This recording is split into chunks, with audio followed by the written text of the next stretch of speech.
Do you find yourself running out of time to accomplish your work? Are you spending time doing things that you're not that good at? There are effective ways to outsource these tasks so you can focus on your business. This is the Virtual Success Show. We bring the inside scoop on outsourcing success for entrepreneurs by entrepreneurs. And now, here are your hosts, Matt Maloof and Barbara Turley. Hi everyone, welcome to another show of the Virtual Success Show. I'm joined with my wonderful co-host, Barbara Turley. Good morning, Barbara. Hey Matt, how are you? I'm well, and yourself? I'm really well, thank you. Really well. Excellent. Thoroughly enjoying these shows that we're doing. Oh, they're lots of fun, aren't they? Yeah, they are. Yeah, lots of insights. You had a good week?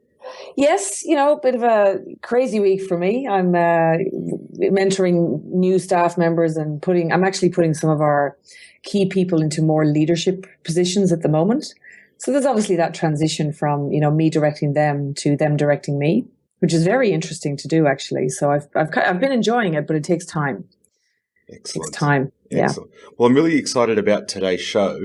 And so today is going to be part one of a two-part series that Barbara and I were talking about in how to set up a project.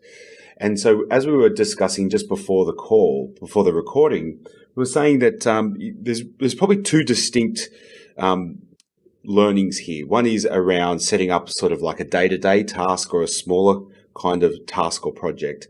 And then there's the methodology behind setting up a larger project. And so what we want to do today in part one of this is just go through a framework and methodology on how to set up one of those day-to-day or smaller tasks or projects. And where this came from was, just over the last few weeks, I've just noticed a lot of our clients that are working with VAs are having some challenges on I'm not sure if this VA thing is working for me. And a lot of it is that when they're not communicating effectively enough up front on what success looks like and how the VA needs to effectively tick the boxes in order to get the projects done. And so we thought it would be extremely valuable today to actually step you through the methodologies that Barbara and I use and that we encourage and teach as part of today's show.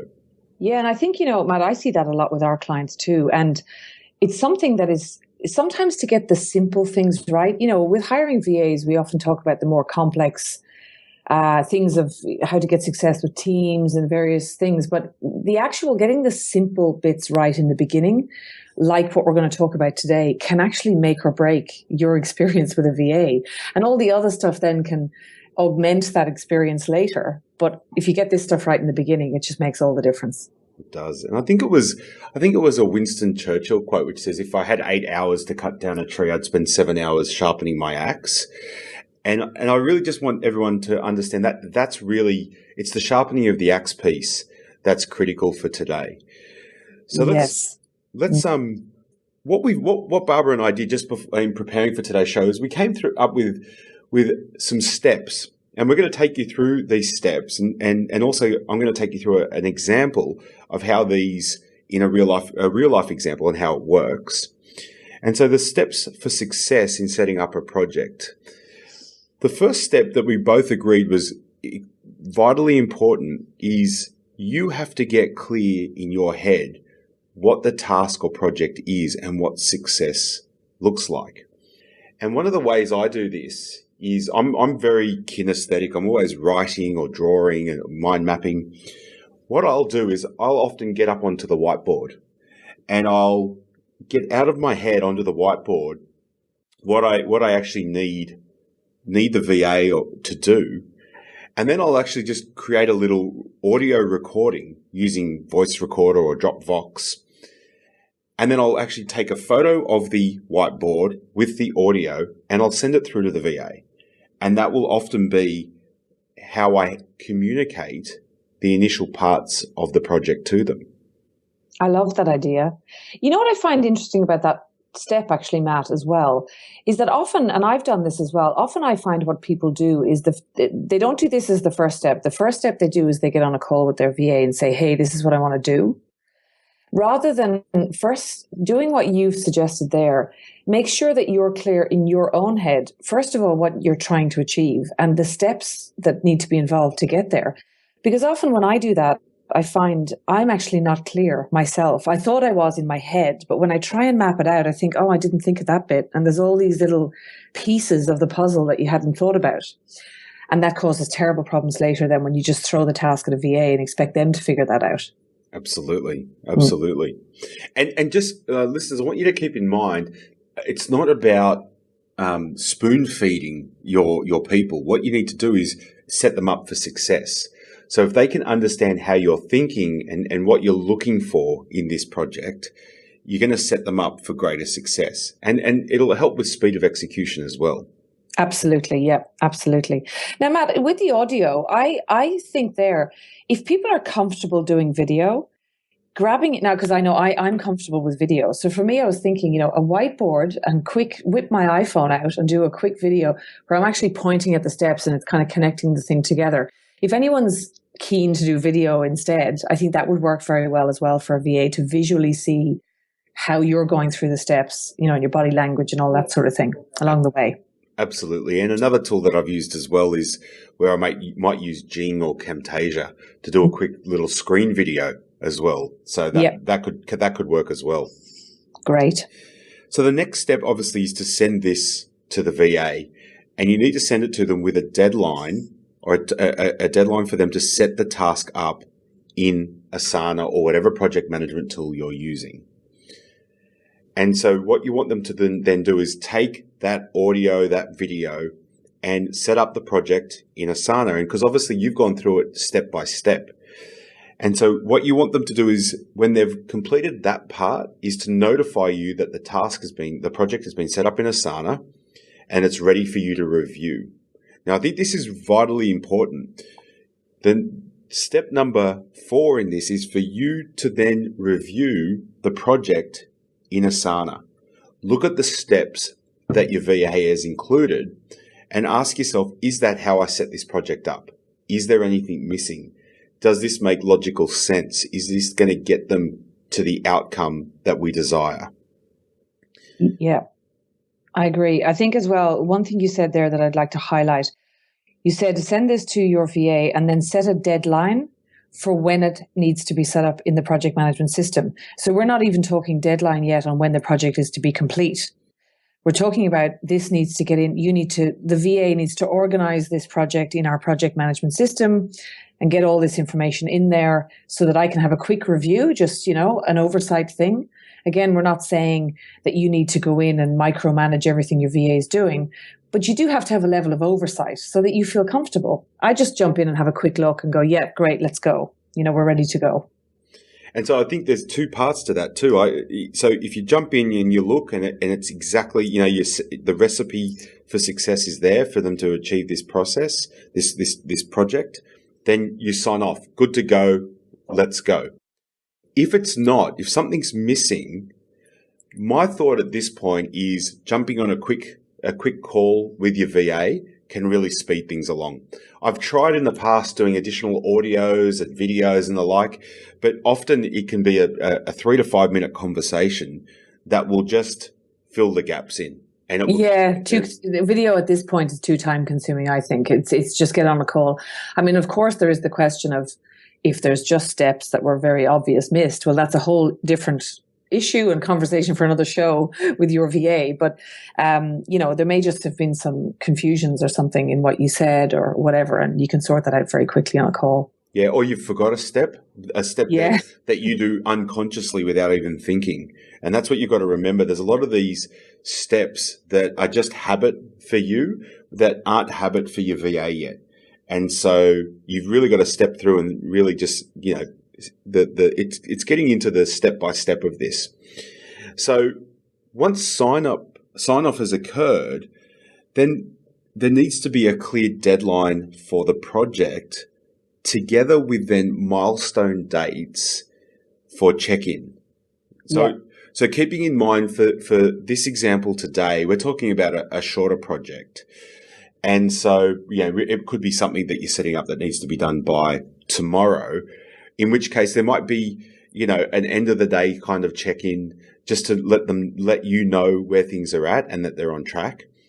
It could be certain parts of the project that you just need to sign off on in order to keep things moving forward for it. So I thought what I'll quickly do here is just let me give a real life example of something that's going on for us at the moment, just to bring it to this point, and then I'll talk about the milestone check-ins. So we're doing an event in a few weeks, and I want some A4 spiral notebooks that are branded for our event. So it's a relatively simple project, but again, the VA hasn't done this before. So what did I do? I got up on the whiteboard and I'm like, okay, what we need to do is here's the budget that I want to spend. So my budget is $500. This is what we're looking for: A4 spiral notebooks with a brand, our branding on the front. You need to use these logos. I'm looking for this color on this one. There's 2 different types. So I'm giving them like almost a design brief. I specified that we've not done this before, so I recommend getting 3 quotes. Don't put a quote in front of me that is over the budget. If you don't get any quotes that come within the budget, let me know. And I was very clear that, say, if you got 3 quotes initially that were over budget, give me a call and we'll discuss. We may need to up the budget. I was very clear on the timelines for this. I was very clear on where they needed to be delivered to. And that then all got sent off. That got put into Asana. I then, once I got that, reviewed it. There was nothing missing, and there was nothing I could think of at that point of time that needed to be added to the project. And so what we then quickly said is, okay, I need this done in the next 2 weeks. Please give me an update every second day so I know that it's getting done, because I know that with a project like this, that if we don't hit the deadline, we will not meet the print. We won't get it delivered in time. And so it's critical that I'm kept aware every second day, just with a quick update. We actually do it in Asana, and so that message is coming through.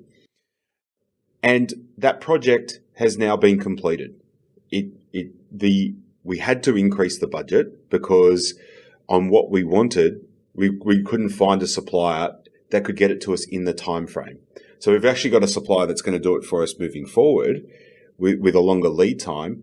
And so what's great is we've now got a systemized process for this moving forward, and we've got a preferred supplier that we're going to use. And Matt, there's a couple of things I want to point out there just in listening to you talk through this. The importance, I cannot stress enough, and I know you'll agree with me, the importance of the milestone check-in points along the way. Because what could happen with a project like this is, VA looks at the deadline and goes, okay, deadline in 2 weeks' time. Cool. Right. I've got 2 weeks to do that. Okay, let's go over here and do something else. That's, they're prioritizing something else that they've got on their list or whatever, and not realizing that it might, we might not find somebody who comes in under the budget. Oh no, what are we going to do then? We've got to have a discussion, increase the budget. So if they were to just leave that and try and think they could do it all in the last week, you may end up in a situation where you've got no suppliers. We haven't moved forward on anything. So the check-in points are really important so that you can keep a project. And your job as business owner or the visionary or whatever is to keep a project. It's just like the oversight part of a project. And no matter how much we delegate, I always feel like saying to clients, you can delegate as much, you can delegate so much stuff, but your job at the end of the day is the oversight piece, which should only be about 10% of the job, 5% maybe. But the oversight is the bit that gives you the feeling that everything is in flow. And milestones do that. And it gives you a sense of control for those. It does. If you're anything like me, and I like to control everything, letting go is one of the biggest challenges that I think we, as entrepreneurs, I see a lot of us having. And so the milestone check-ins give you that feeling of control and knowing what's going on without having to do the doing. And I agree completely, Matt, because I will openly admit that I am the classic control freak when it comes to my business. And some people don't understand how I've gotten to a point now where I'm doing very little of the doing every day at Virtual Angel Hub. And people say to me, oh, you're so like, how do you let go? You're so good at letting go. And I go, well, I don't really, because I've set up so many, I let go within a structure, so that my people have all their processes and we have worked together on refining them to the point where they feel empowered to get success with it. And I feel at ease in letting it go to them because I know I'm controlling the process. That's key. And milestones. And it just brings me to another point. There was one of my very early business mentors said to me, Matt, you can only expect what you inspect when it comes to business. Yeah. And so the milestones are your opportunity to inspect. And it's I get often some resistance of, that's micromanaging but you know what? It's not. And I mean, a milestone check-in doesn't need to take you more than 3 minutes. You know, I get a notification in Asana telling me that there's a message for me, and it just keeps things moving forward. What it enables you to do too is, the example I gave, not all of the projects that we do have a every second day milestone check-in. It depends on what it is, and I want to make that point clear. But what it enables you to do is anticipate where things could go. This was a first-time project. We'd never done this before. We didn't have any preferred suppliers, any of that. And so by having shorter check-in points, we can actually make decisions quickly together. And I say together because I didn't just want to tell the VA what to do. I want them to think. We bring our people on to think, not so that we have to do all the thinking. And what was great was you can move with speed. So we didn't get caught up. We weren't caught out with, oh my God, we can't find anyone within budget, because otherwise they could have just kept looking and looking and looking for 2 weeks and say to me, well, no one's come on within budget. Whereas within, I think it was 4 days, we'd identified that, you know what, we weren't going to come in within budget. We'd had, I think it was I can't remember the exact number, 5 or 6 quotes, something like that. And we just needed to tweak the budget in order to get the project done. And you spotted a fairly major issue early on. Correct. Which could have derailed the entire project. Yeah. And, you know, Matt, I think as well, it's good to point out here, yes, we're talking about working with VAs and virtual teams here. But, you know, I have held very high positions in big corporate institution banks and things like that before. And we still had check-in points. Like we would have to update the CEO on milestones of projects, where we're at with stuff, you know, now not every day, but at a minimum weekly. And as your position grows and you go up to director and that sort of thing, you're updating the CEO every couple of days, sometimes every day. Absolutely. So I want people to realize that this check-in stuff is not about micromanaging a VA that's just an assistant type person. You know, this happens at the highest levels in every corporate institution where big teams are relying on each other to get projects moving. And if somebody, like the last thing you want to hear from a CEO is, why was I not made aware of this? That's like the death knell for somebody in that role. Something goes wrong. The CEO is like, excuse me, why was I not aware of this? You don't want to know what the next conversation You don't want to be in that situation. So that's right. Yeah, I just wanted to make that point here because some people do feel like, I just don't have time for all this micromanaging. This is not micromanaging. This is about working as team structures together and leading your business, even if it's just you and one VA. Correct. That's my little 2 cents on that one. Yeah. So if I was just to recap on all of this, let's just quickly run through the steps. Yeah. Number 1, you need to get clarity in your head and communicate that effectively through to your VA, whether it's through a photo of a whiteboard, a video, an audio, something that gives clear instruction and really shows that you've thought about how this needs to play out and what could potentially go wrong. You then need to send that to them with a clear deadline on when they need to get that into your project management system. Once that comes back, then you need to review how they've set the project up in the project management system. If it's been set up the way you believe is going to be successful, sign off on that and allow them to move forward. If it hasn't, if there's some steps missing or they've misinterpreted some things or you've thought of other things, jump on a quick call with them and go through those last few things with them to get it set up. Make sure then you have milestone check-in points and they will vary from project to project, but make sure that they're very clear and you've given some thought that how often do I need to be communicated with on this project to enable it to move with speed and to be successful? And then I guess the last point there is holding your people accountable to those deadlines and those dates. Yeah. But you know what, Matt, if you set a project up this way, that's such an easy conversation. It really It's like, is. so why was I not, it's the why was I not made aware of this as we discussed conversation. And it's not like there's no excuse. You can't hide anywhere in that then. There's no, I forgot, or I just, I got delayed or anything like that, because you've already set this thing up the way it should be done. Exactly. So I hope that's helpful for everybody. And I guess one last thing is to take some time and think about the framework that we've created here for you today and work out what's the framework for you. Is it the identical one that we've proposed, or are you doing something slightly different?